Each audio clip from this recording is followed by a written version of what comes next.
Hello friends, welcome to lifelong learning. Friends, कल हमने किन्नौर को कंप्लीट कर लिया था।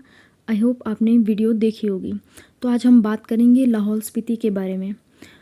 हिस्टोरिकल रूप से तो ज़्यादा जानकारी प्राप्त नहीं है लाहौल स्पीति के बारे में, बट इसकी ज्योग्राफी, फेस्टिवल वगैरह इंटरेस्टिंग है। I hope you will enjoy the class. So let's start the class. तो लाहौल स्पीति का कुल क्षेत्रफल कितना है? 13,841 स्क्वायर किलोमीटर। ठीक है। और इसका जिला मुख्यालय यानी कि हेडक्वार्टर कहाँ पे है? तो केलांग में, जिसकी समुद्र तल से हाइट है 3,165 मीटर। अब बात करते हैं इसकी भौगोलिक स्थिति की। ठीक है। लाहौल एचपी का एक ऐसा भाग है ना, जहाँ किसी भी ओर से जाएं वहाँ प्रवेश पाने के लिए एक दर्रा जरूर आएगा और उसको लांग के ही जाना पड़ेगा। तो लद्दाख की ओर से आएँ तो बारालाचा, और स्पीति की साइड से आएँ तो कुंजुम दर्रा, कुल्लू की साइड से जाएँ तो रोहतांग, और चंबा की ओर से जाएँ तो कुंती दर्रा क्रॉस करना पड़ता है। और ठंड या सर्दियाँ होती हैं तो उस टाइम पे बर्फ़ से बंद हो जाते हैं ये दर्रे। अच्छा, तो अब देखते हैं कि लाहौल की सीमाएं किस किस के साथ लगती हैं। जो सिर्फ लाहौल का क्षेत्र है, स्पीति को इंक्लूड नहीं करेंगे।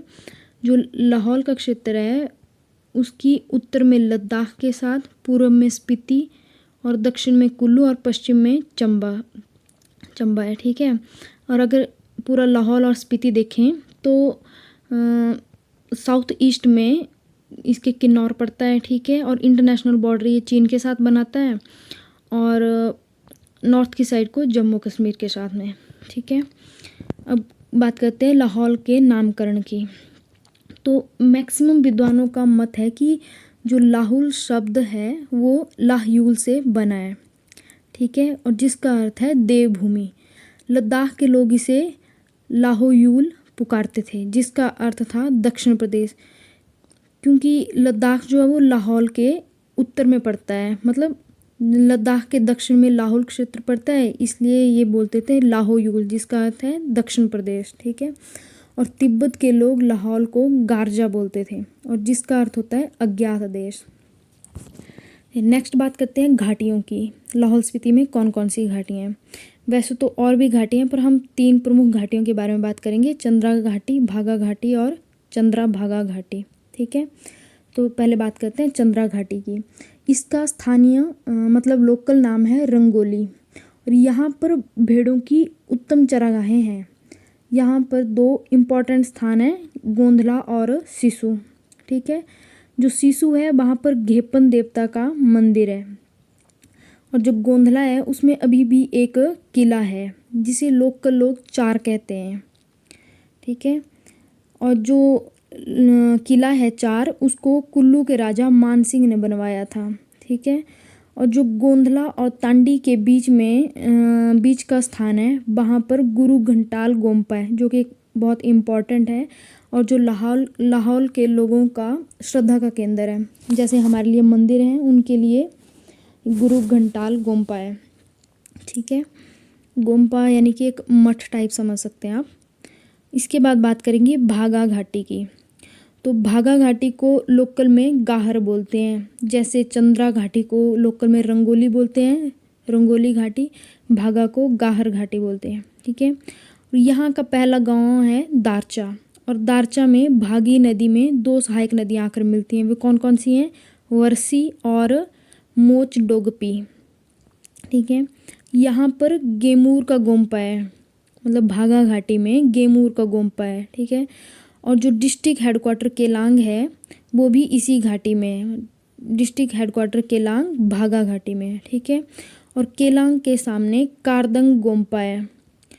ठीक है। तो अगर ये पूछा जाए कि कारदंग गोम्पा कहाँ पर है, तो ये भागा घाटी में है। ठीक है। केलांग लाहौल का सबसे बड़ा गांव है, और यहाँ पर गोंची मेला लगता है। गोंची मेला कहाँ लगता है? तो ये केलांग में लगता है। और कब लगता है? जनवरी फरवरी में। ठीक है। जनवरी फरवरी के बीच में लगता है। अब बात करते हैं तीसरी घाटी की, चंद्रा भागा घाटी। और इस घाटी का लोकल नाम है पत्तन घाटी, इसको पत्तन घाटी भी बोलते हैं। ठीक है। और ये जो है चंद्रा और भागा नदियों की साझा घाटी है, मतलब इन दोनों के बीच का क्षेत्र है। ठीक है। और ये एक उपजाऊ घाटी है, और यहाँ पर घनी जनसंख्या वाली घाटी है, ठीक है, मतलब लोग अच्छी संख्या में रहते हैं यहाँ पे। और यहाँ पे 2 मेन गांव हैं, ठीक है, और भी गांव हैं बट 2 हैं, उदयपुर और थिरोट। और ये उदयपुर और थिरोट पहले चंबा का पार्ट थे। थिरोट को 1975 में लाहौर में मर्ज किया गया था, ठीक है, और उदयपुर को 1985 में, तो मतलब 10 साल के अंतराल में, ठीक है। उदयपुर में मृकुला भगवती मंदिर है, ठीक है, या मृकुला देवी का मंदिर है, ठीक है। और थिरोट और उदयपुर के बीच में त्रिलोकनाथ मंदिर है, ठीक है। अब बात करते हैं नदियों की। तो लाहौर में प्रमुख रूप से चंद्रा और भागा नदी है जो कि तांडी में मिलती हैं और चिनाब नदी का निर्माण करती हैं। इनकी और भी कई छोटी सहायक नदियां हैं और जिनके बारे में हम पहले डिस्कस कर चुके हैं एक अलग वीडियो में, ठीक है। अगर आपने अभी तक वो वीडियो नहीं देखी है तो प्लेलिस्ट में जाकर देख सकते हैं। अब बात करते हैं ग्लेशियर की। तो लाहौल स्पीति में टोटल कितने ग्लेशियर हैं? 21, ठीक है। और जो भी मैक्सिमम ग्लेशियर हैं वो चंद्रा और भागा नदियों के बीच के क्षेत्र में हैं, ठीक है। चलिए देखते हैं कौन कौन से हैं। हम 2-4 ग्लेशियर को देखेंगे, ठीक है। पहला है बड़ा शिगड़ी जो कि सबसे बड़ा है और इस ग्लेशियर की लंबाई पूछें तो कितनी है? 20 किलोमीटर और चौड़ाई है 3 किलोमीटर और ये सबसे बड़ा ग्लेशियर है लाहौल स्पीति का, ठीक है। और सेकंड नंबर पे है सोनापानी ग्लेशियर, इसकी लंबाई है 5.5 किलोमीटर। थर्ड नंबर पे है पैरद ग्लेशियर और यह ग्लेशियर शिगड़ी और सोनापानी ग्लेशियर के बीच में है, मतलब जो बड़ा शिगड़ी ग्लेशियर है और सोनापानी ग्लेशियर इन दोनों के बीच में है पैरद ग्लेशियर, ठीक है। फोर्थ है घेपन ग्लेशियर। जो घेपन ग्लेशियर है इससे पानी मिलता है जो सिसु नदी है, ठीक है, इसको पानी मिलता है घेपन ग्लेशियर से। और नेक्स्ट है कुल्टी ग्लेशियर। चलिए अब बात करते हैं झीलों के बारे में। तो यहाँ की जो झीलें हैं लाहौल स्पीति की वो स्नोफॉल ज़्यादा होने के कारण पानी से हमेशा भरी रहती हैं और जब ज़्यादा स्नोफॉल होता है तो कुछ झीलें जम भी जाती हैं ठंड के टाइम पे। चलिए देखते हैं कौन कौन सी झीलें हैं। पहली है हमारे पास चंद्रताल। तो चंद्रताल की हाइट कितनी है समुद्र तल से?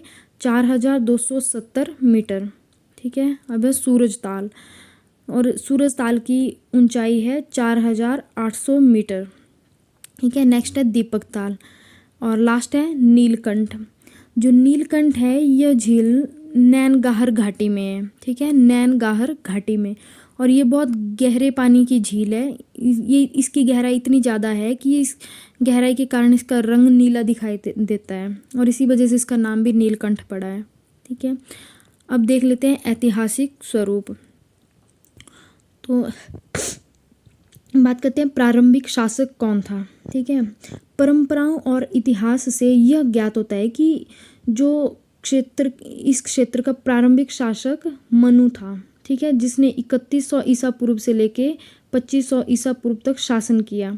महाभारत और श्रीमद् भगवत गीता में भी इसका उल्लेख मिलता है, ठीक है।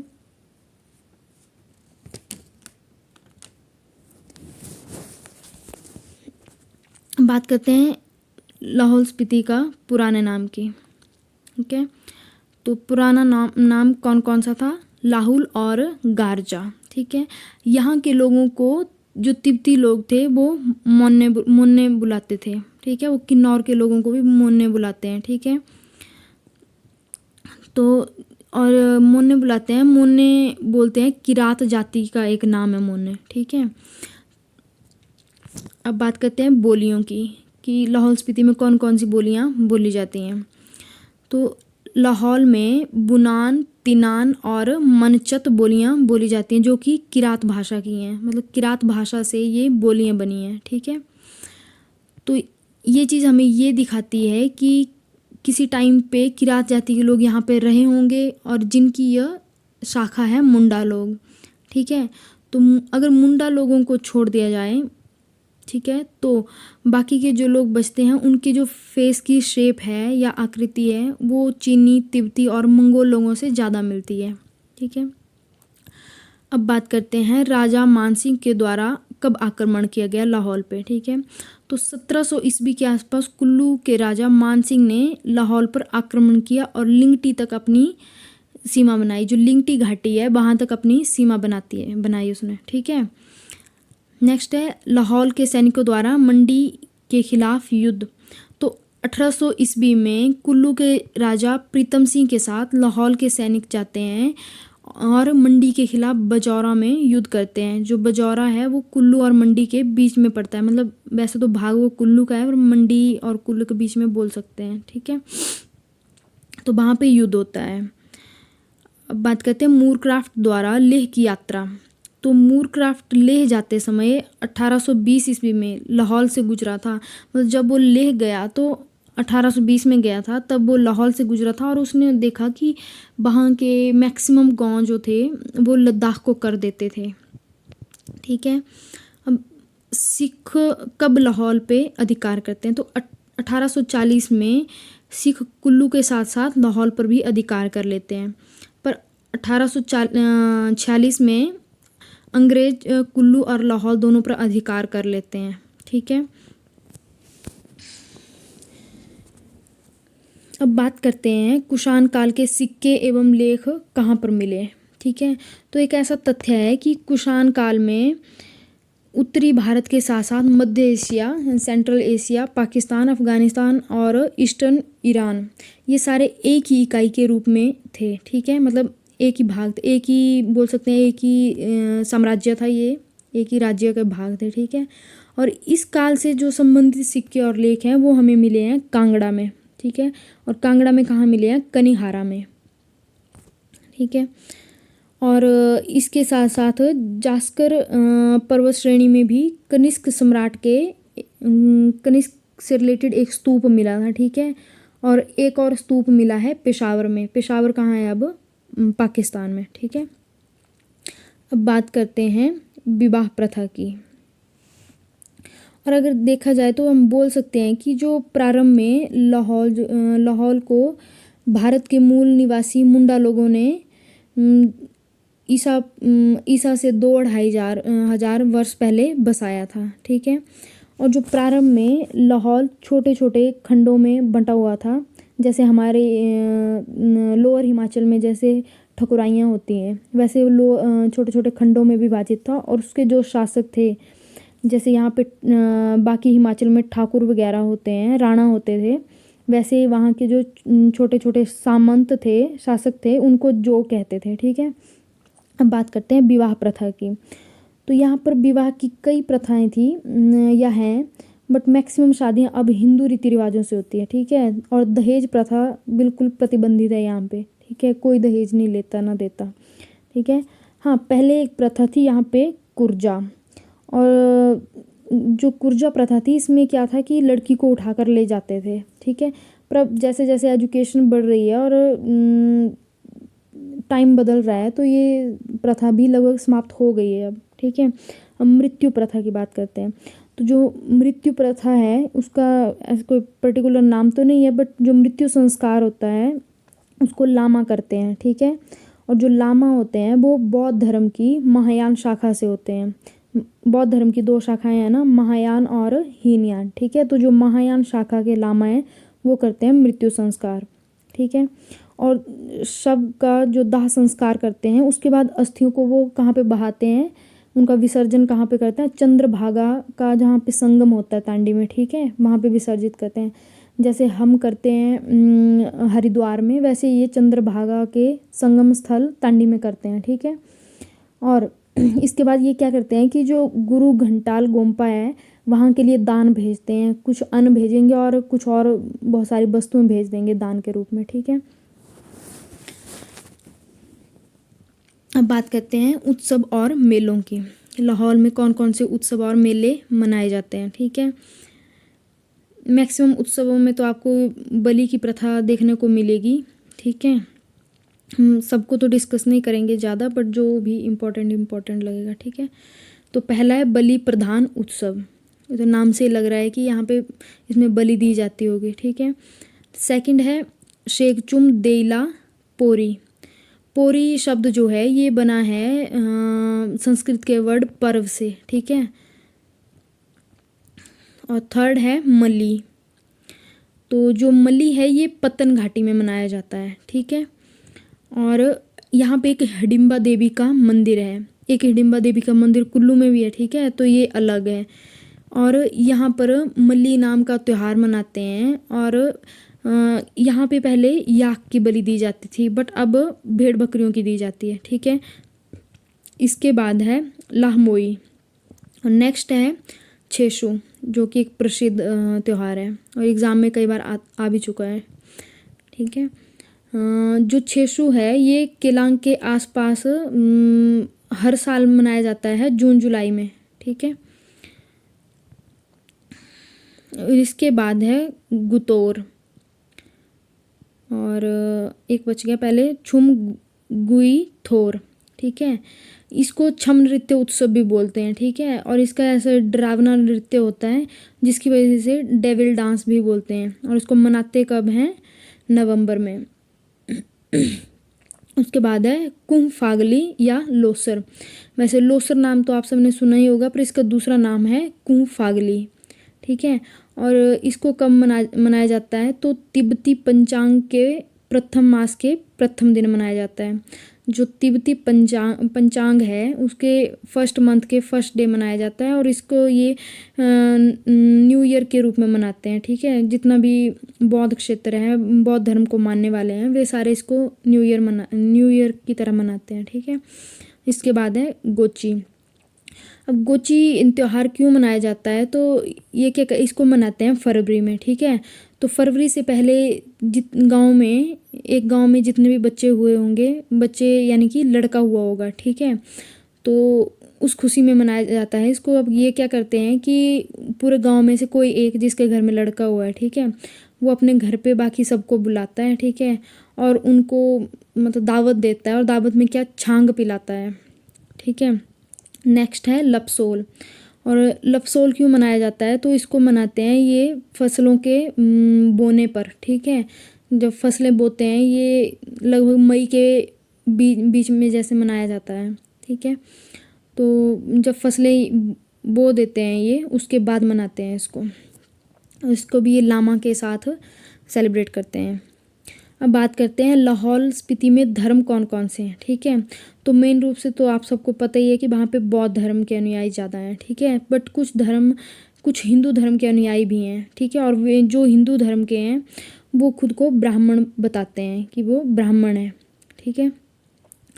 और कुछ लोहार जाति के लोग हैं वो दोनों को फॉलो करते हैं, वो बौद्ध धर्म को भी फॉलो करते हैं और हिंदू धर्म को भी फॉलो करते हैं।